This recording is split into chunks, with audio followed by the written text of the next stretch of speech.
What's happening, guys? Here's a little repost video. This video I shot earlier in the year for my boy Omar. It's been on his channel, but I thought it was good. I took a lot of time into it, and it's a little bit of story, a little bit of background on me, so I hope you guys enjoy. What's happening, guys? Silent Mike, Mark Bell's Powercast, Super Training Gym. Just here to tell you guys, I am not remarkable. I am not a world record holder. I am not a national or international weightlifting sensation, but what I have done is dedicated thousands of hours, many years, to not only studying but lifting itself and becoming the best lifter I can. And it has yielded results that I'm proud of and that have grown me not only mentally but physically into not only the athlete, the coach, and the person that I am today. Is all this hard work in the gym, outside the gym with nutrition, sleep, learning about programming, worth it if I'm not going to hold a world record? I'm just going to tell you guys a little bit about my story, my journey in the weightlifting world, in the powerlifting world as a coach and as an athlete.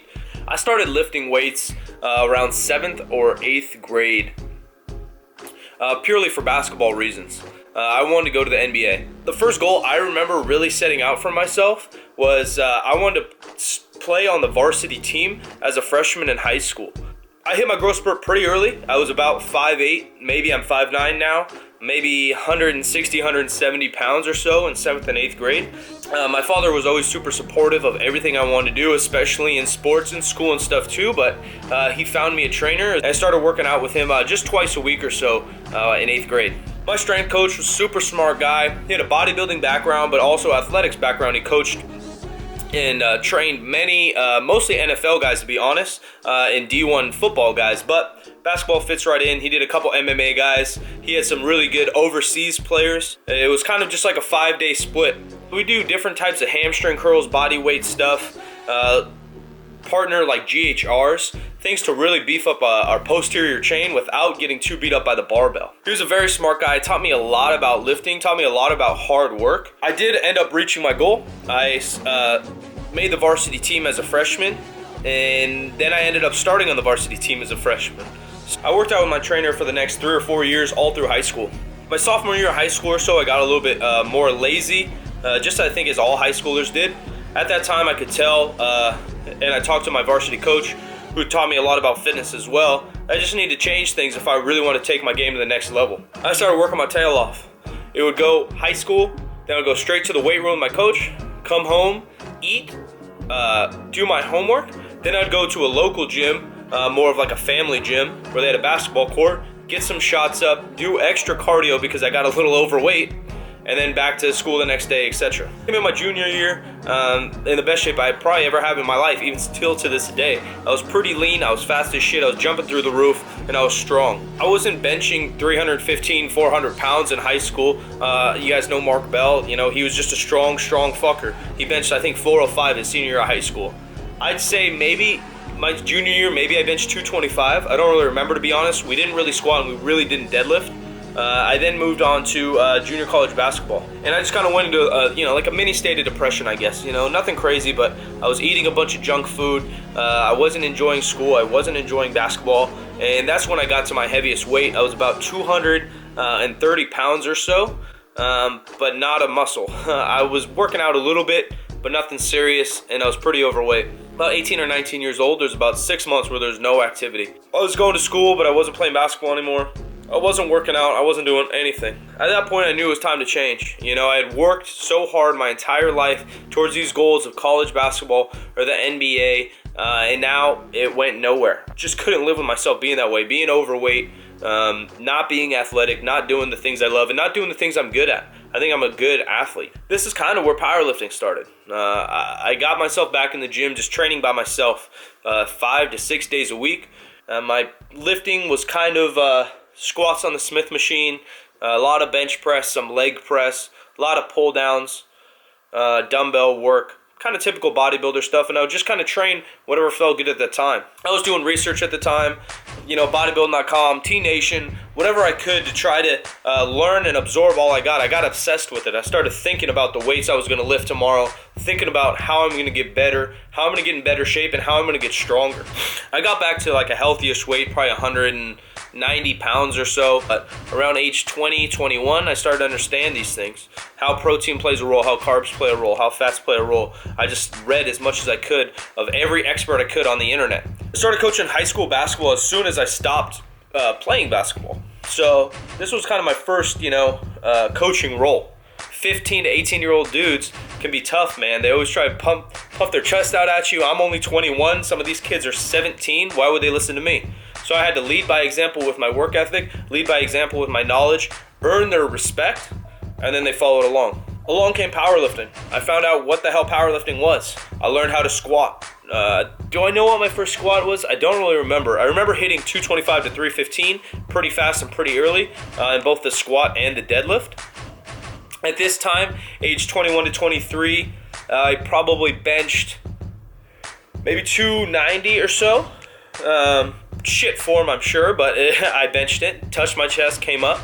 I was basically doing a 3-day-a-week routine with squats, bench, and dead with a bunch of accessory work. Soon after, I just kind of knew that college and basketball weren't the route I was going to take for the rest of my life. Did I know where I was going to go? Not necessarily, but I knew I was pretty good at coaching basketball, so I decided maybe I'll coach this fitness thing that I've been learning and studying about for the last 2 to 4 years. The easiest thing to do, and the only way I knew how to begin, was to get a certificate and just begin. The only way to start is to start, right? I had already been powerlifting for a year. I'd been bodybuilding since 8th grade, I guess, lifting some type of weights.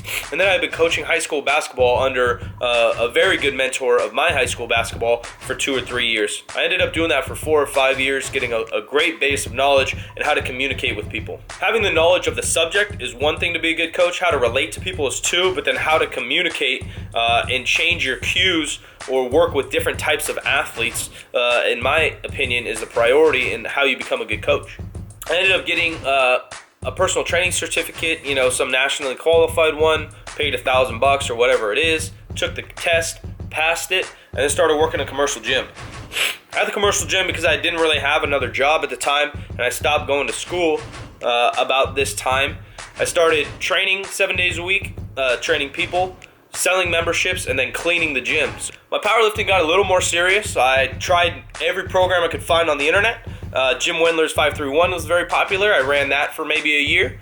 I did different methods that you could find on the internet. And so I started doing different things like Smolov. I ran that for about 6 to 8 months. I did a different Shako program. And could do whatever I could to get stronger, faster, bigger. That was my goal now. I never wanted to compete in powerlifting. I didn't really know about the sport of powerlifting. I knew I was doing the power lifts, and I knew these were powerlifting programs, but I just wanted to get leaner, bigger, stronger, faster. I got my strength up decently. I pulled 525 pounds or so. I squatted about 500 pounds, and then I think I benched about 315 or so. One of my best friends, like I said, I grew up in a small high school, so all my friends were a really close-knit group. She was a figure and bikini competitor, but she got into the actual sport of powerlifting, and she was training at a gym called Super Training. I Googled Super Training, and I had seen some videos on the internet, on YouTube, Super Training, by this guy Mark Bell and Jim McD. I didn't know much about them. I had also seen the movie Bigger, Stronger, Faster, but I didn't know they were correlated. But I knew that if I wanted to get better at this sport, I wanted to get stronger. Not even at the sport, because I had no plans to compete. I just want to get stronger for myself and to become a better trainer and coach, that I should probably get in this gym with top level athletes. Before I got to Super Training, I should even mention, I knew they trained Westside Conjugate. I didn't know that much about it. I knew the general topics, but I bought like 3 or 4 Louis Simmons books, and I read them top to bottom. So eventually I found time, and I rearranged my schedule to be able to train at Super Training 4 days a week. This is probably 2011, 2012. I was probably about 23, 24 years old. This is the first time powerlifting kind of became a sport to me. Everybody in the gym always competed. That was their goal. Mark was a world record holder in both single ply and multi-ply, squatting 1,000 pounds, benching over 800, and deadlifting 700 pounds, as well as other guys in the gym were all squatting about 1,000 pounds. For the first couple months, I just soaked in everything I could. I didn't want to become a bother. I still worked my tail off. My numbers were still going up, and I just soaked in everything I could. I would lift, and then I would just watch, listen, and learn. From this point, the nickname Silent Mike came about. A couple times, Mark invited me to squat with him on a dynamic effort day. Dynamic effort day is lighter weights lifted very quickly with very low rests. And Mark would just crush box squats. And I mean crush. Some of the most impressive shit I would ever seen. He would go, and if the next guy didn't step up when it was his turn, Mark would go again. He would say, fuck you. Mark would get like 20 sets done while the other guys only got 10. So I tried to keep up with him one day. And I think I did pretty good. I don't know. I mean, he probably still beat me, but I just kept up as much as I could, worked my tail off that day, and then that's kind of, I guess, the ice broken, and I moved into it. Once I got to super training, everybody was competing, so I had to compete. I had to compete to be part of the team. I had to compete to be part of the community. It's not necessarily what I wanted to do. I didn't really urge to compete, to step on the platform, but you kind of have to legitimize yourself as a lifter and put it on the line. I competed 2 or 3, maybe even 4 times within 2-year span there at super training. My numbers were fine. First meet, I think I totaled 1370 or so. Next one was low 14s. And then my very last meet before this previous one about 2 years ago was a 15-16 total. The training at a commercial gym got pretty stagnant. It was kind of the same routine, the same people, and I felt wrong for how I was selling personal training to people. So I slowed down on my work there. I think I actually left at this point, unemployed for a couple of months. I knew Mark had something called the Slingshot. He had 0 employees. It was him and his wife. I didn't know that. I either texted him or called him up one day and said, hey Mark, we weren't close by any means. We talked. And we trained together almost every day at this point, I think. Said, hey man, I need a job. I just left my commercial gym. Don't really know what I'm doing. I'm not going to school. I need some work. If you needed some help, I would love to help. So I started going to Mark's house, his personal house, twice a week. And just packing slingshots. And that's kind of how it began. I mentioned all of these little details because every little detail of work, I think, builds your character. I'm literally in his garage, 100-degree weather, just packing slingshots into bags. Was that glamorous? Fuck no. Here I am, a personal trainer. You know, there's some personal trainers that make 100 grand a year. You know, I could have been making better money at this commercial gym, but I knew I had to do something different if I wanted different results. I didn't want to be stuck in that gym being just a trainer. Worked for Mark for a while. One day, him and Jesse Burdick had a seminar locally, and Mark just said, hey man, if you want to come listen, learn to the seminar, you can come like load weights and stuff. I said, yup, I'm in. Loaded weights, set up different bars, maybe even demoed a squat or something, but that's kind of where my real learning began. So Mark started taking me around to different seminars, introducing me to different top-level powerlifters and coaches in the industry, and same thing I did on the internet. I just soaked up everything I could. I would just listen, learn, absorb everything I could. Slingshot, podcast, YouTube, everything started to overwhelm me. Traveling to different expos, I got very busy, and I became more of a business than a powerlifter. Business kind of always is in the forefront of my head. I always want to progress. I always want to learn. I always want to do new things. And I knew, or I thought I knew, that being leaner, looking better in this industry would take me further. I fluctuated in weight a lot. I would lose a bunch of weight, not unhealthily or drastically, but I would lose weight to get tightened up to look better at these expos. But within the last year or so, I knew it was time for me to step back on the platform. And I bulked up a little bit this last fall. Gained a little bit of weight, stepped on the platform again, this time in sleeves in the USAPL. I totaled 1603 or so by 590 squat, 363 bench, 650 deadlift. Since some persistence over a long period of time, heading in the direction of your passion, things will come to you. I've had a lot of awesome opportunities along the way, meeting awesome people along my journey, getting to do some awesome things in terms of traveling and YouTube and meeting a bunch of different people. I'm not a world record holder. I'm not remarkable. I'm not a freak. I'm not a stud. I'm not a beast. I'm not all these things that all these powerlifters want to be, and some of the top level guys are. I'm not. I'm an okay powerlifter. I've worked very, very hard, 10, 12 years, to get a pretty good physique. I'm not Arnold Schwarzenegger. I'm not Phil Heath. I've built some solid muscle from a little bit above average genetics. But that's why I got into powerlifting. I got into powerlifting to grow, mentally and physically. I didn't get into powerlifting in the gym to become the best powerlifter in the world, and neither do you. You can do it for whatever reasons or needs you think you need. Whether it's just to de-stress and you don't even care about the gains. All you care about is throwing away the rest of your day for an hour, plugging in some music, and getting some of that rage out. That's a great fucking reason. If you want to become more jacked and tan, that's a great reason too.